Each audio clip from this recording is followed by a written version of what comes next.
जय दोस्तों, देखिए आपको स्वागत है आपसे एक नए वीडियो में। आज हम डिस्कस करेंगे जो हमारे प्रीवियस ईयर के क्वेश्चन है ना जीके के, वो सारे हम लेके डिस्कस करेंगे। मैं आपको 10 क्वेश्चंस जो है वो डिस्कस कराऊंगा, मतलब आपको पूरे के तरीके से पोस्टमार्टम हम उनका करेंगे। ठीक है, तो आप लोगों को क्या करना है ना, पूरा का पूरा क्वेश्चन आपको नोट करना है, प्लस उसमें जो मैं आपको एक्स्ट्रा प्रोवाइड कराऊंगा वो आपको जरूर उसमें नोट करना है। ठीक है, और ये सारे क्वेश्चन ऐसे नहीं है, अभी आपको पता है CHSL का एग्जाम चल रहा है, ठीक है, NTPC का एग्जाम चल रहा है, तो गाइस और अभी मेरा Delhi police head constable, UP police head constable, इनमें सारे क्वेश्चन ही पूछे जाएंगे। सारे क्वेश्चन प्रीवियस हैं, एक भी क्वेश्चन इधर उधर से मैंने नहीं उठाया। ठीक है, तो सबसे पहले क्वेश्चन के हम तरफ मूव करेंगे। देखिए सबसे पहला क्वेश्चन यहाँ पे क्या होगा। क्वेश्चन यहाँ पे सबसे पहला पूछा गया था कि क्वेश्चन है, देखिए सबसे पहला ये मैंने लिख के लाया उनके क्वेश्चन। ठीक है, क्योंकि हमारे पास देखिए अभी सुबह तो है नहीं स्मार्ट बोर्ड की, फिलहाल अभी इस पे लिख लिख के काम चलाएंगे, तो थोड़ा आपकी सपोर्ट हमें करना। ठीक है दोस्तों, देखिए सबसे पहला क्वेश्चन है कि यूरेनियम का भंडार सबसे ज्यादा किस देश में है। ठीक है, तो ये हमारे पास क्वेश्चन आया था ऐसे। इसके पास ऑप्शन थे चार। पहला ऑप्शन था ऑस्ट्रेलिया, दूसरे ऑप्शन पे आ जाता है मेरा भारत, चलो सी ऑप्शन है, देखिए यहाँ पे सी ऑप्शन हो जाता है दक्षिण अफ्रीका, पेपर दिख रहा है, पेपर नहीं दिख रहा। और डी ऑप्शन हो जाता है मेरा कनाडा। देखिए गाइस, अब इस क्वेश्चन में हम थोड़ा सा पोस्टमार्टम करते हैं। सबसे पहले आप लोगों को पता होना चाहिए यूरेनियम क्या होता है। तो यूरेनियम का जो हम बेसिकली फॉर्मूला यूज करते हैं वो करते हैं U235। ठीक है, तो हम लोगों को मुझे बताने कि यूरेनियम का भंडार सबसे ज्यादा किस देश में पाया जाता है। तो देखो सबसे पहले हम बात करें यूरेनियम का भंडार, तो सबसे ज्यादा जो है ऑस्ट्रेलिया में। कहाँ पर है?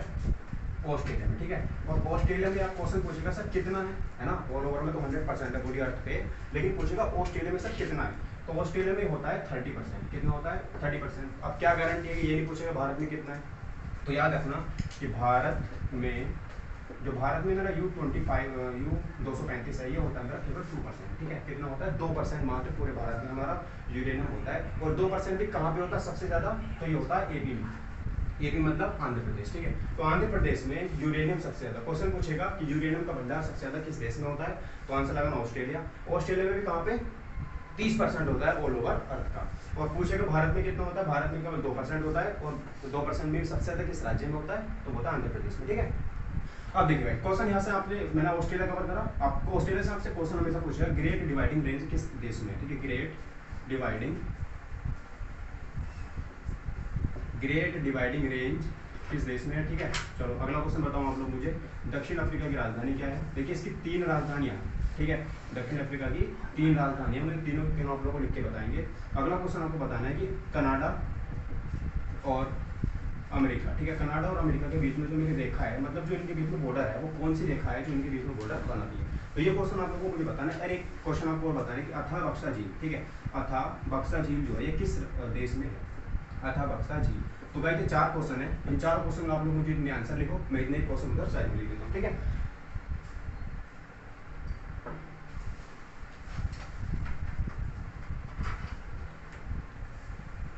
देखिए अगला क्वेश्चन है मेरे पास यहाँ पे। अगला क्वेश्चन देखिए, दूसरा क्वेश्चन कि चाय की खेती के लिए किस प्रकार की भूमि होनी चाहिए। ठीक है,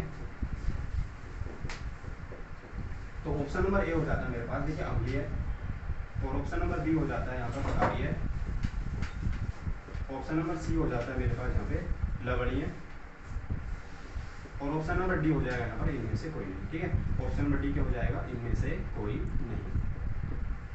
अब देखो भाई आप लोगों को मुझे यहाँ पे बताना है कि अब मैंने इस क्वेश्चन का आंसर बताओ। देखो इनके आंसर लिखवा देता हूँ। सबसे पहला क्वेश्चन था मेरे पास कि ग्रेट डिवाइडिंग रेंज किस देश में है, तो आप लोगों को पता होना चाहिए सर ये कहाँ पर है? ऑस्ट्रेलिया के अंदर हो जाती है। कहाँ पर हो जाती है? ऑस्ट्रेलिया के अंदर ग्रेट डिवाइडिंग रेंज हो जाती है। इससे पता नहीं कितनी बार क्वेश्चन हमारे एग्जाम में पूछा गया है, तो आप लोगों को ये याद होनी चाहिए ग्रेट डिवाइडिंग रेंज किस राज्य में। ठीक है, और यहाँ पर ऑस्ट्रेलिया में एक चीज और फेमस है, सब विश्व की सबसे बड़ी जो सोने की खान है वो किस देश में? वो भी ऑस्ट्रेलिया में। उसका नाम क्या है? कालबुर्गी। क्या है? कालबुर्गी। जो मेरे यहाँ पर विश्व की सबसे बड़ी सोने की खान है वो कहाँ पर है? ऑस्ट्रेलिया में। ठीक है, तो ऑस्ट्रेलिया से काफी सारे क्वेश्चन मैंने आपको बता दिए।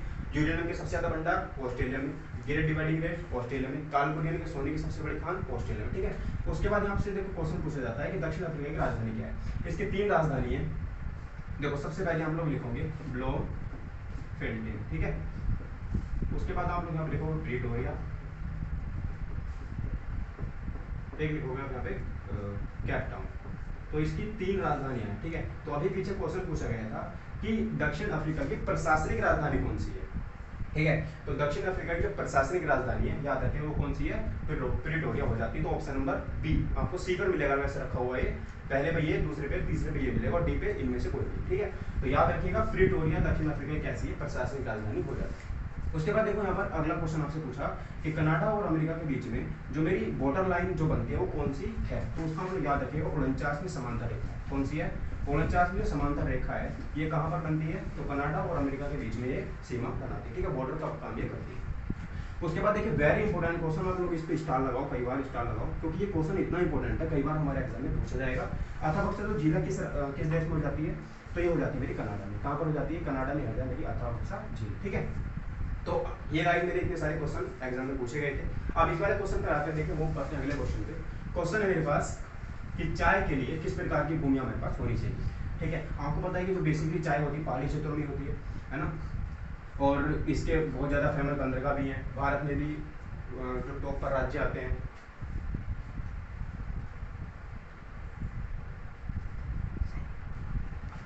तो भाई देखिए इस वाले क्वेश्चन का हम यहाँ पे आंसर करते हैं। तो सब क्वेश्चन है मेरे पास कि चाय की खेती के लिए जो हमारे यहाँ पर क्या चाहिए, भूमि जो है वो किस प्रकार की हमारे पास होनी चाहिए।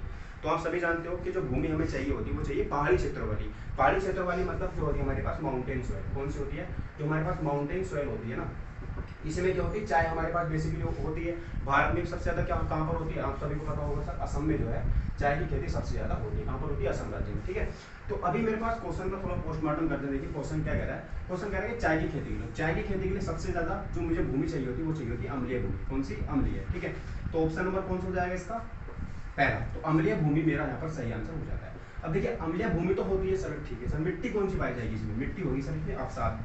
कौन सी होगी, अवसादी जो मिट्टी होगी, ठीक है। अब ये मिट्टी बनती कैसे, क्वेश्चन पूछेगा ना, बनती कैसे। तो इसके लिए मेरे पास क्या होनी चाहिए, भारी वर्षा होनी चाहिए। मतलब जहाँ पर वर्षा ज्यादा होगी वहाँ पर ही मिट्टी बनने के चांस है। हाई टेम्परेचर होना चाहिए वहाँ पर, क्या होना चाहिए वहाँ पर, हाई टेम्परेचर होना चाहिए, ठीक है। प्लस उसके साथ यहाँ पर क्या होना चाहिए, लीचिंग होनी चाहिए।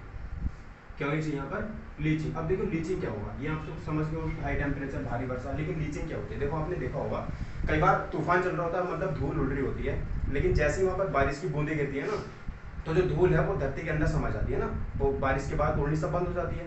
तो जो मिट्टी के छोटे छोटे कण हैं, ठीक है, वो मोटे मोटे कणों के नीचे चले जाते हैं। तो छोटे छोटे कण मिट्टी के वो बड़े बड़े कणों के नीचे चले जाते हैं। इसी प्रक्रिया को क्या बोलते हैं, लीचिंग बोलते हैं, ठीक है।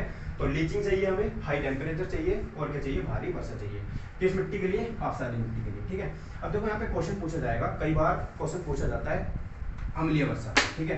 क्या पूछा जाता है, अम्लीय वर्षा, ठीक है। देखो क्वेश्चन पूछा जाता है अम्लीय वर्षा। अम्लीय वर्षा जो होती है, ठीक है, ये किसके कारण होती है, सबसे पहला क्वेश्चन तो ये पूछा जाएगा, अम्लीय वर्षा होती क्यों।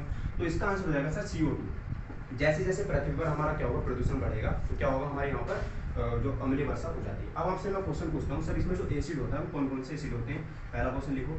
दूसरा क्वेश्चन आपको यहाँ पर बताना है कि अब देखो यहाँ पर दूसरा क्वेश्चन है लवणीय। तो आपको बताना है कि विश्व में सबसे ज्यादा लवण वाली झील जो है वो कौन सी है, मतलब जिसमें नमक ज्यादा पाया जाता है। तो आपको उस झील का नाम बताना है, सबसे बड़ी लवणीय झील, ठीक है। सबसे विश्व में सबसे बड़ी लवणीय झील बताओ, और प्लस भारत में बताओ, भारत में कौन सी, और राज्य भी बताना, ठीक है, कहाँ पर पाई जाती है। उसके बाद आपको बताना है कि अम्ल की और क्षार की आप पहचान कैसे करते हो, अम्ल और क्षार इसकी आप पहचान कैसे करते हो, ठीक है। तो इन सारे क्वेश्चन का आप लोग मुझे आंसर करो इधर, मैं दूसरा क्वेश्चन आपके सामने लिख देता हूँ, ठीक है।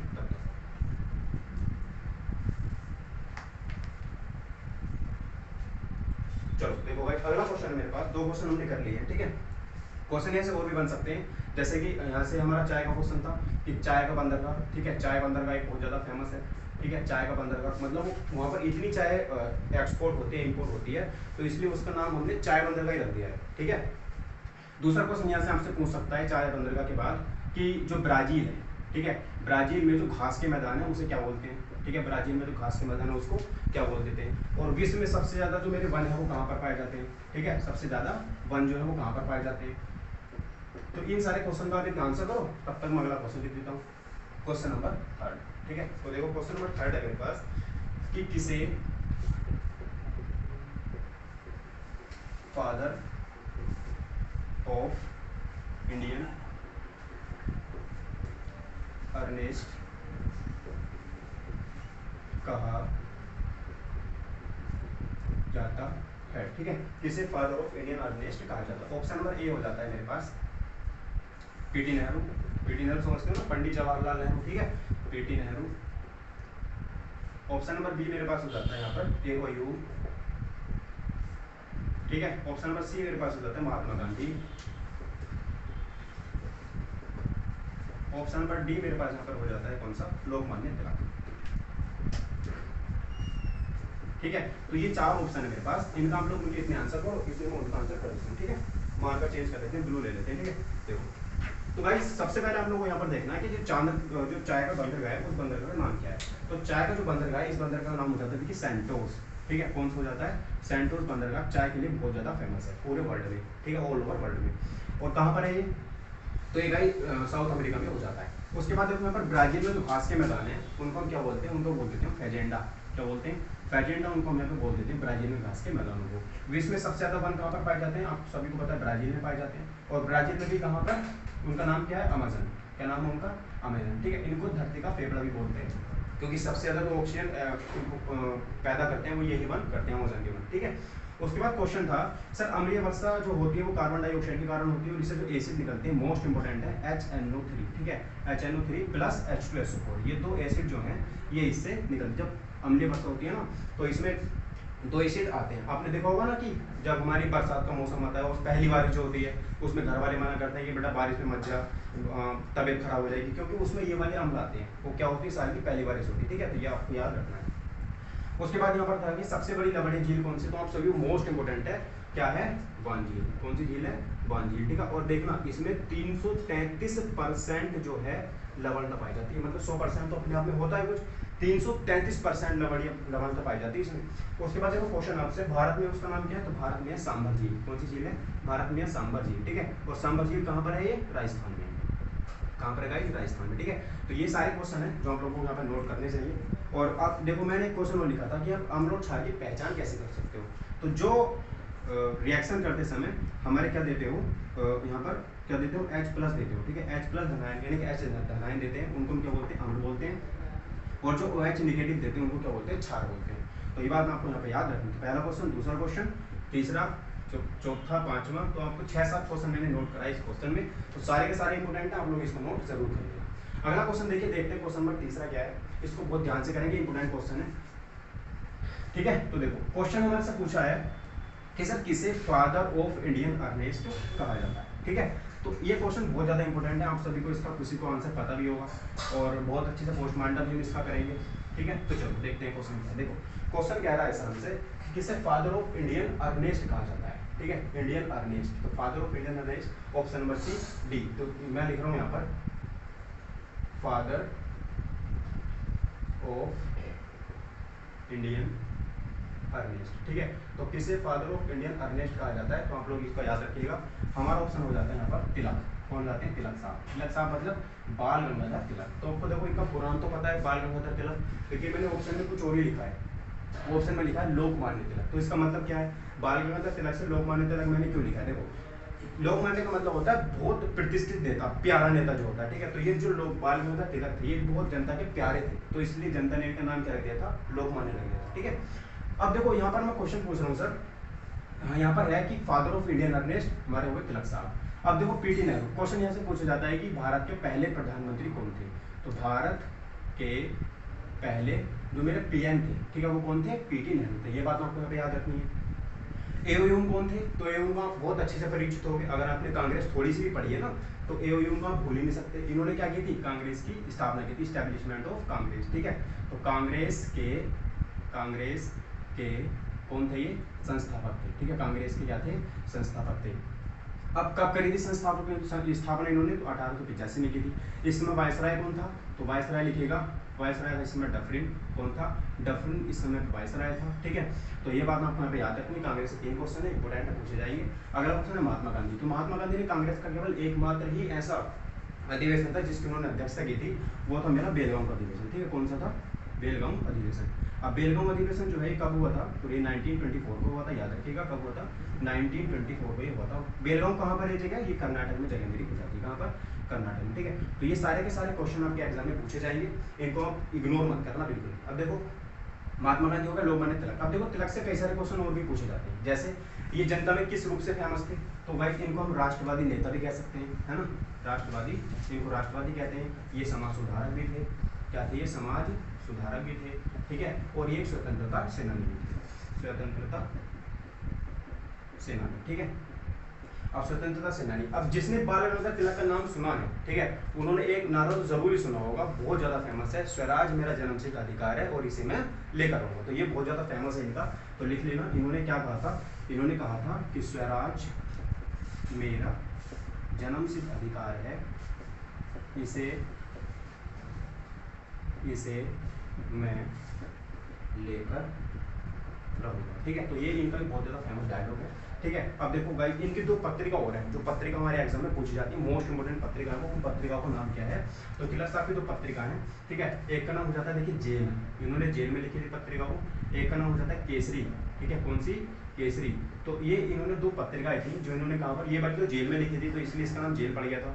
ये केसरी थी तो इन्होंने अलग से लिखी थी। ठीक है, तो भाई यहाँ से इतने सारे क्वेश्चन हमारे एग्जाम में पूछे जाते हैं, आप इसको नोट करो। इतने 4th क्वेश्चन की तरफ आप नोट करते हैं। ठीक है, अच्छा महात्मा गांधी से 2 क्वेश्चन और याद रखना कि गांधी भारत में कब आए थे? तो 1915 में आए थे। कहाँ से आए थे? दक्षिण अफ्रीका से आए थे। और इनका पहला जो मेरा सत्याग्रह था उसका नाम क्या था? 1917 में इन्होंने किया था। कौन सा था वो? चंपारण। ठीक है, कौन सा था वो? चंपारण। तो महात्मा गांधी से 2 क्वेश्चन आपको यहाँ पे याद रखने हैं। ठीक है दोस्तों, चलिए, तो अगर वीडियो पसंद आ रही है तो प्लीज़ यार एक लाइक कर दो और अपने दोस्तों के साथ शेयर कर दो, क्योंकि आपको पता है पसीना बह रहा है और मेहनत भी बहुत लग रही है।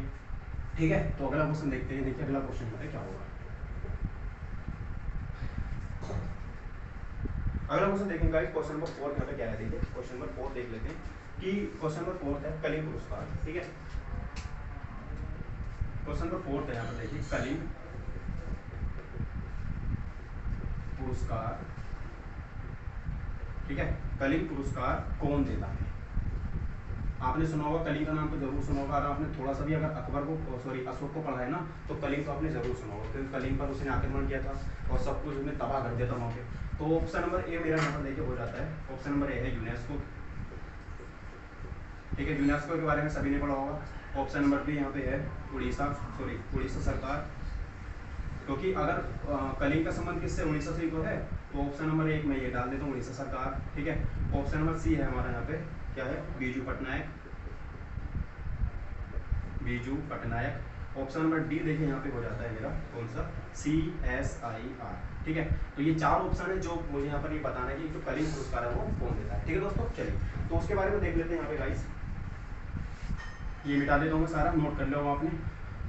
देखो, तो कलिंग पुरस्कार के बारे में आपको थोड़ा मैं बता देता हूँ। कलिंग इसका नाम क्यों पड़ा था? अशोक ने जो ना पूरा उड़ीसा जो कलिंग था उसको पूरा तबाह कर दिया था, मतलब इतनी मारकाट, इतने इसने यहाँ पे बहुत ज्यादा। ठीक है, पूरा का पूरा कलिंग जो था एक अच्छे से क्या होता था, जैसे मगध हमारा एक साम्राज्य था ना, ऐसी कलिंग हुआ करता था अशोक के समय पे, और उसने क्या करता था, पूरा इसको तबाह कर दिया था। तब जाके उसने मतलब अब उसका माइंड परिवर्तित हो गया तो बौद्ध धर्म को अपना लिया उसने।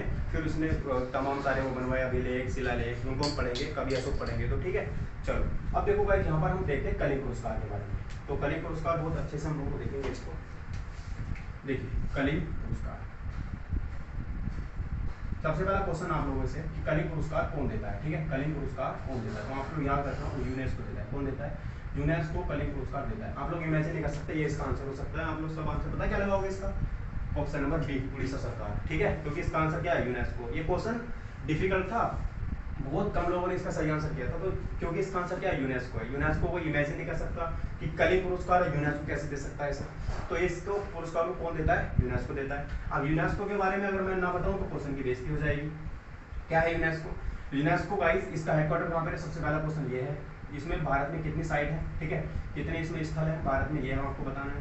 ठीक है, और नवीनतम कौन सा ये भी आपको बताना है, ठीक है, नवीनतम कौन सा ये भी बताना है, ओके। उसके बाद अब यूनेस्को है तो रामसर भी बताना पड़ेगा, है ना, रामसर साइट भी बताना पड़ेगा, और आपको बताना है इसका संबंध जो है वो किस देश से इसका संबंध है रामसर का, और आपको बताना है इसमें भारत में इस समय कितनी साइट हैं, ठीक है, भारत में जो इसके स्थल हैं वर्तमान में कितने हैं, ठीक है, और नवीनतम कौन सी है, ठीक है, क्या है नवीनतम कौन सी है। अब आपने ये बताया तो मुझे ये भी बताना पड़ेगा कि सर भारत में अमूर्त धरोहर जो है वो कितनी है, ठीक है, अमूर्त धरोहर जो है वो कितनी है। चलिए सारे क्वेश्चनों के आप लोग फटाफट से आंसर करके बताओ, सारे के सारे इंपोर्टेंट हैं। और आपको मैं ये बता दूं सर बीजू पटनायक कौन है। देखिए बीजू पटनायक जो है जो कलिंग पुरस्कार है इसको संस्था देती है, ठीक है, इसको कौन देती है, एक संस्था देती है, उस संस्था का नाम है कलिंग संस्था का नाम है कलिंग फाउंडेशन ट्रस्ट, ठीक है, कलिंग फाउंडेशन ट्रस्ट, ठीक है। तो कलिंग फाउंडेशन जो ट्रस्ट है, अब इस कलिंग फाउंडेशन ट्रस्ट के जो मेरे हेड हैं या फिर इसके जो हमारे एसपी हैं, एसपी का मतलब इस्टेब्लिशमेंट जिन्होंने इसका स्थापना की थी वो कौन है, बीजू पटनायक है, कौन है, बीजू पटनायक। तो इसका संबंध किससे हो जाता है, Biju Patnaik is the right answer of this question, ठीक है। तो बीजू पटनायक ने क्या करा था, कलिंग जो फाउंडेशन ट्रस्ट है इसकी इन्होंने स्थापना की थी, तो ये चीज आपको यहाँ पे याद रखनी है, ओके सर। चलिए तो यहाँ पर अब मैंने यूनेस्को के बारे में बता दिया है, ठीक है। तो इन सारे क्वेश्चन का आप लोग मुझे आंसर करो, तब तक मैं क्वेश्चन यहाँ पे लिख देता हूँ, क्वेश्चन नंबर 5, ठीक है सर। चलिए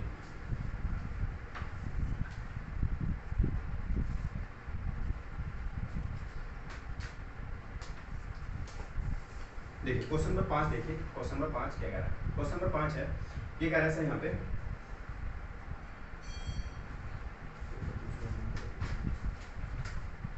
हाँ क्वेश्चन नंबर 5 में देखिए भारत का नेपोलियन किसे कहा जाता है, ठीक है, नेपोलियन किसे कहा जाता, ठीक है, बहुत अच्छे से आंसर देना। ऑप्शन नंबर ए हो जाता है यहाँ पर देखिए समुद्रगुप्त, ठीक है। ऑप्शन नंबर बी हो जाता है मेरा पर चंद्रगुप्त प्रथम, ठीक है। ऑप्शन नंबर सी यहाँ पे हो जाता है Shrigupta, and option number D जो यहाँ पर हो जाता है कौन सा हो जाता है, चंद्रगुप्त द्वितीय, ठीक है। तो ये वाइज यहाँ पर देखिए मेरा हो जाता है। तो चलिएगा अब यहाँ देखिए यहाँ पर बात कर लेते हैं इस क्वेश्चन के बारे में। तो सबसे पहले आपको बता दूं कि यूनेस्को के हेडक्वार्टर को कहाँ पर है, पेरिस में, ठीक है। आप लोगों ने सभी ने लिख लिया होगा इसका आंसर, मुझे ऐसी उम्मीद है। अब देखिएगा इसका रिवीजन मैं आपको इतनी बार करा दूंगा ना, जहाँ पर आपको यूनेस्को दिखेगा ना वहाँ पर मैं जरूर लिखाऊंगा, जहाँ पर आपको रामसर दिखेगा क्वेश्चन में वहाँ पर आपको ये लिखाऊंगा, जहाँ पर आपको अमूर्त दिखेगा वहाँ पर ये लिखाऊंगा, मतलब कुछ भी नहीं छोड़ेंगे। रिवीजन इसका इतनी बार कर लेंगे ना कि दिमाग में से कभी निकलेगा ही। अब देखो इसमें भारत में वर्तमान में यूनेस्को में कितने स्थल हैं, तो इसमें हो जाते हैं मेरे यूनेस्को में 40, कितने हो जाते हैं 40, ठीक है। और वहीं पर इसकी अगर बात करें हाँ तो नवीनतम कौन सी जाती है इसमें, धोलावीरा, कौन सी जाती है नवीनतम, धोलावीरा। धोलावीरा कहाँ पर है, धोलावीरा मेरी गुजरात में, कहाँ पर है, गुजरात में, ठीक है। तो ये बात आपको याद रखनी है। उसके बाद देखो जो रामसर है, रामसर जो है एक कन्वेंशन हुआ था हमारा, ये क्या करती है कि जो हमारे ऐसे क्षेत्र है ना जो बिल्कुल खत्म में है, खत्म से मतलब है कि जैसे कोई तालाब है, ठीक है, जैसे क्या है कोई तालाब है, तालाब नहीं जैसे कोई प्रजाति है, ठीक है, वो विलुप्त हो रही है, तो उसको क्या करते हैं संरक्षण प्रदान करते हैं, क्या करते हैं उसको संरक्षण प्रदान करते हैं। जो विलुप्त हो रही है ना चीजें उनको संरक्षण प्रदान करने का काम कौन करते हैं, रामसर साइट जो है ये करती है, ठीक है। उसके बाद देखो जो देश है इसका संबंध किस देश से, ईरान से इसका संबंध यहाँ पर हो जाता है। ईरान में कन्वेंशन तो 1972 में, ठीक है, आपको यहाँ पर यह बात याद रखनी है। तो भारत में इसके कितने स्थल है, 49 इसमें भारत के स्थल है। और नवीनतम कौन सा हो जाता है, खिजादिया, कौन सा हो जाता है, खिजादिया, ठीक है। और खिजादिया कहाँ पर है, ये मेरा गुजरात में हो जाता है। अभी अभी खोजा गया है खिजादिया, इससे पहले 47 थे, ये बात आपको याद रखनी है। अमूर्त धरोहर कितनी भारत में, 14 है, ठीक है। नवीनतम कौन सी है, नवीनतम मेरी हो जाती है यहाँ पर कौन सी, माँ दुर्गा पूजा, ठीक है, माँ दुर्गा पूजा। तो याद रखिएगा 14 अमूर्त धरोहर है, और इसमें जो नवीनतम हो जाती है दुर्गा पूजा हो जाती है। कलिंग पुरस्कार यूनेस्को देती है, यूनेस्को का हेडक्वार्टर पेरिस में है, और यहाँ पर इसमें स्थल हो जाते हैं 40, इसमें स्थल हो जाते हैं। नवीनतम इसमें धोलावीरा हो जाता है जो गुजरात में है। उसके बाद रामसर साइट की बात करते हैं, देश है इसमें ईरान, जो इसको ईरान से संबंधित है ये, ठीक है। और इसमें भारत में इसमें स्थल कितने, 49 इसमें भारत में स्थल है। नवीनतम कौन से, खिजादी जो गुजरात में है।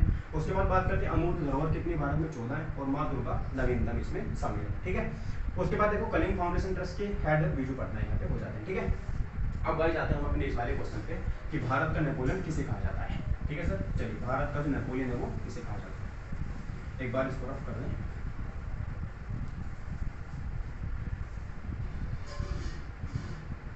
देखिए अब देखो यहाँ पर गाइस आपको बताना है कि भारत का जो नेपोलियन है वो किसे कहा जाता है। देखो आसान क्वेश्चन है बहुत। नेपोलियन की बात करेंगे सर, नेपोलियन जो है भारत का किसे कहा जाता है, समुद्रगुप्त को भारत का, ठीक है, भारत का नेपोलियन, ठीक है। अब देखो भारत का जो नेपोलियन है वो किसे कहा जाता है, समुद्रगुप्त को कहा जाता है। क्वेश्चन पूछेगा कि सर समुद्रगुप्त को क्यों कहा जाता है, ठीक है, समुद्रगुप्त को क्यों कहा जाता है। तो गाइस इसके बारे में थोड़ा सा आपको बता देता हूँ मैं क्यों कहा जाता है। देखिए ये जो गद्दी पर बैठा था ये 335 में बैठा था, ठीक है, 335 ईस्वी में ये गद्दी पर बैठा था। और इसने क्या किया था ना कि आपको पता है हमारा भारत है, ऊपर का भारत जो नॉर्थ कहलाता है और नीचे का साउथ कहलाता है। तो इसने नॉर्थ इंडिया के थे ना, नॉर्थ इंडिया में उस समय पर किसका राज चल रहा था, आर्यों का राज था। किसका राज्य था, आर्यों का वहाँ पर राज्य था। तो जो आर्य थे, आर्यों के ने 9 शासकों को पराजित किया था, ठीक है। इसने क्या करा था, जो आर्यव्रत के थे, ठीक है, जो आर्यव्रत के थे उनके 9 राजाओं को पराजित किया था। और जो दक्षिणावर्त के थे, ठीक है, मतलब जो दक्षिण भारत के राजा थे उनमें 12 राजाओं को इन्होंने पराजित करा था। तो इसने 12 और 9 टोटल मिला के 21 राजा हो जाते हैं। टोटल मिला के इसने 21 राजाओं को पराजित किया था, मतलब युद्ध में हराया था, इसलिए इसको भारत का नेपोलियन कहा जाता है, ठीक है, याद रखना। उसके बाद देखिए थोड़ा सा हम यहाँ पे बात कर लेते हैं, अगर गुप्त वंश की बात आई है तो सबसे पहले आप लोग मुझे बताओ कि जो गुप्त वंश है, ठीक है, तो क्या है गुप्त वंश है, इसके मेरे कौन हो जाते हैं, इसके संस्थापक बताने, क्या इसके संस्थापक कौन है, ठीक है, इसके संस्थापक कौन हो जाते हैं। दूसरी बात, महाराजा धीराज की उपाधि जो थी वो सबसे पहले किसने धारण की थी, महाराजा धीराज की जो उपाधि थी वो सबसे पहले किस राजा ने धारण की थी। उसके बाद आपको यहाँ पर बताना है इस क्वेश्चन में कि और क्या क्वेश्चन बन सकते हैं, ठीक है। आप फिलहाल ये 2 क्वेश्चन के आंसर जैसे याद आते हैं मैं और लिखता हूँ, अगला क्वेश्चन देख लेते हैं यहाँ पे, ठीक है। तो अब देखिए यहाँ पर जो अगला क्वेश्चन हो जाता है वेरी वेरी इंपोर्टेंट। अच्छा यहाँ पे क्वेश्चन है किसके सामंत थे, ठीक है, ये क्या थे, किसके सामंत थे, तो याद रखना किसके ये सामंत, किसके सामंत थे। और यहाँ पर अगला क्वेश्चन क्या जाता है कि हाँ जो मेरे यहाँ पर है हरिसेन, ठीक है, जो हमारे दरबारी कवि हुए हरिसेन का नाम सुना है आपने, प्रयाग पर सस्ते लेके इलाहाबाद वाला वो खुलवा दिया था। तो आपको बताना है कि जो हरिसेन थे दरबारी कवि थे ये किसके दरबार में, हरिसेन जो दरबारी कवि थे ये किसके दरबार में। तो चारों क्वेश्चन है, चारों के आंसर करो इतने, मैं अगला क्वेश्चन लिख देता हूँ, ठीक है। अगर गाइस वीडियो में मजा आ रहा है ना तो प्लीज अरे लाइक और सब्सक्राइब तो कर ही दियो, मेहनत बहुत लगी, पसीना बह रहा है टिकट वाला, ठीक है। देखो अगला क्वेश्चन क्या है, क्वेश्चन है गाइस देखिए यहाँ पर अगला छठा क्वेश्चन है। क्वेश्चन नंबर 6 की तो एक शब्द है, ठीक है, इकोनॉमिक्स का एक शब्द है। देखो सारे सब्जेक्ट कवर कर रहा हूँ मैं, हिस्ट्री भी आ गई, ज्योग्राफी भी आ गई, पॉलिटी भी आ गई, ठीक है, सारे सब्जेक्ट इसमें आ रहे हैं। ये इकोनॉमिक्स का क्वेश्चन है। एक शब्द है हस्तक्षेप, क्या है हस्तक्षेप, ठीक है। अब इस हस्तक्षेप का आपको बताना है अर्थव्यवस्था के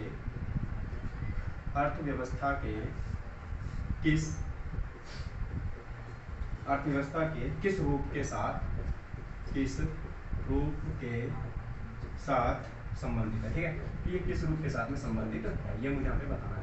तो आप लोगों को देखो ये क्वेश्चन इंपोर्टेंट है, जो मेरा हस्तक्षेप शब्द है, आप समझ रहे हो हस्तक्षेप का मतलब क्या होता है, किसी के बीच में टांग अड़ाना, ठीक है। लेकिन अगर हस्तक्षेप की बात करेंगे तो कुछ भी किसी से कोई मतलब नहीं होना।